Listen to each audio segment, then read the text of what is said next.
Welcome to Future Talk. On today's program, we're going to talk about some of the emerging new uses of computer graphics and how these new capabilities are affecting our lives in ever-increasing ways. My guest is Jon Peddie, president of Jon Peddie Research, a technically oriented consulting firm that specializes in everything having to do with computer graphics. He's the past president of SIGGRAPH Pioneers, which is an organization that promotes the development of computer graphics and tries to draw young people into the field.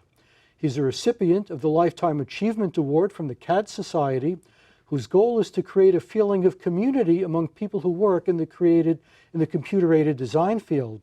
And he's also the author of the recent book, The History of Visual Magic in Computers. Jon, welcome to the program. Good to have you today. Thank you very much. Thanks for having me.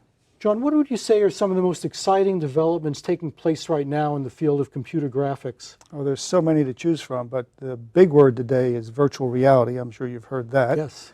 Where you immerse yourself in a headset and visit other worlds. Then there's augmented reality, where you see the real world, but it's augmented with information about the real world.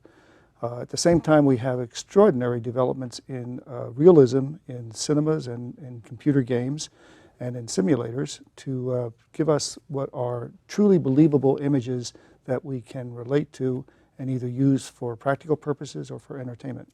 And we're going to talk about some of those things a little bit more, but I'd like to talk a little bit about your book. You brought a copy of it with you. Maybe we could take a look at that. Just happen to have a copy here. It's actually The History of Visual Magic in Computers. What's the main thing you're trying to get across with your book? Well, there's a couple of points, actually. One is when computer graphics actually started. And because it's so prevalent now in our lives, we think that it's a recent thing, but it actually goes back quite far, back to World War II, believe it or not. That was the actual beginning of computer graphics. The other main thing is that there's a lot of people that are involved in it. I'd like to say that computer graphics has a lot of fathers. And so the book tries to trace the mathematical developments going back to the turn of the centuries. It also shows the development in the late 60s where new algorithms and things were being developed. And simultaneous with that was the development of hardware, moving from vacuum tubes to transistors to integrated circuits. Well, we have some slides from the book, and we're going to take a look at some of those slides, and you can explain what they're telling us. Can we see that first slide, please? Okay, so there it is, right there. So what is that showing us exactly? That's very important because when we started in computer graphics, everything was flat. We had flat surfaces, and we tried to make images out of them, but of course they were not realistic. And so that's a curved surface, and there's not a flat point on it. It curves in all dimensions.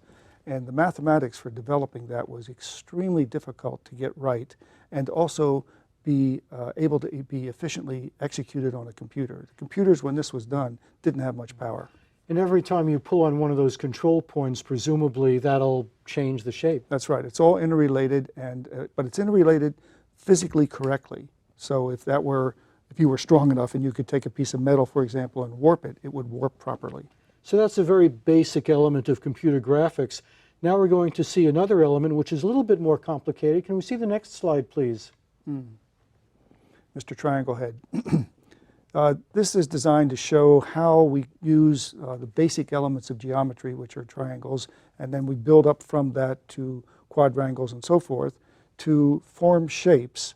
And you notice that there's lots of little triangles and some larger ones, and that's how we get the contours necessary for the shape that we're trying to reproduce. All right, so everything you design in 3D graphics boils down to little triangles, essentially. That's right.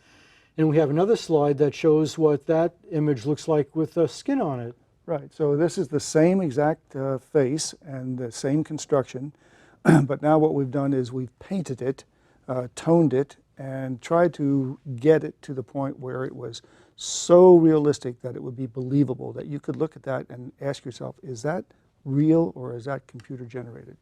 Now, as part of the realism, you also have to consider things like lighting and texture. Yep. I think we have a slide that shows something about what's involved in lighting. Ah, yes.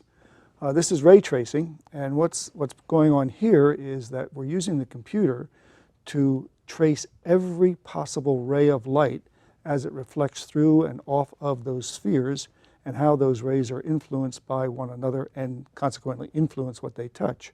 This was a very, very complicated problem. This was done back in 1980s. This was a speed-up technique done by Turner Whitted. I'm sure it takes a lot of computer processing to do that, to figure out where the bright spots should be and where the shadows should be to make it look realistic. Yes, yes indeed. And once you master all these techniques of geometry and lighting, then you put it all together to make something that looks like a real person. We have a slide of that.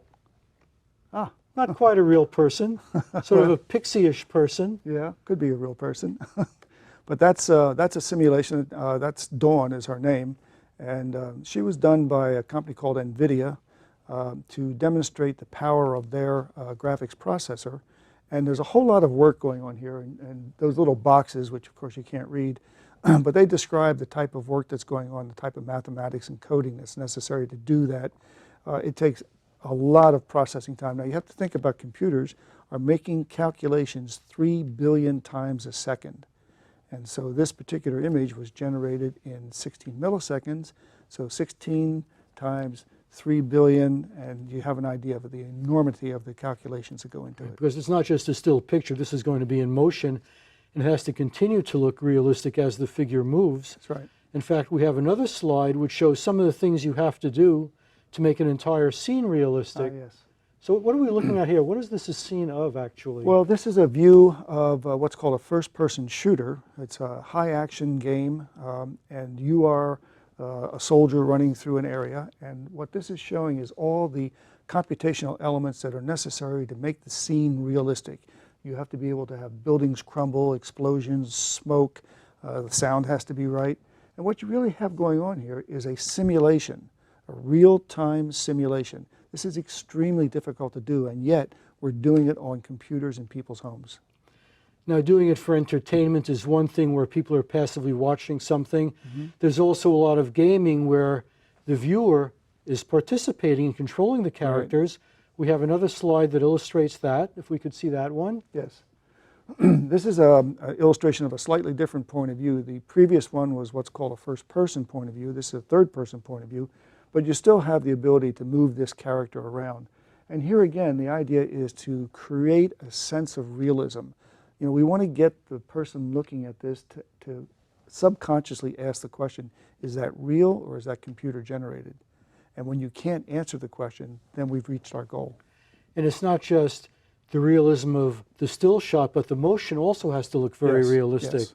So do they model using live people and to figure out how this figure should move on screen? Yeah, sometimes they do that. That's called motion capture, and it's used a lot in the movies. For example, this technique is used in the special effects in the movies, where you see people jumping through the air and flying, or you see them doing various types of fighting scenes and so forth. That's all done with motion characterizations, and then that's modeled in a computer based on those control points to give you a simulated effect.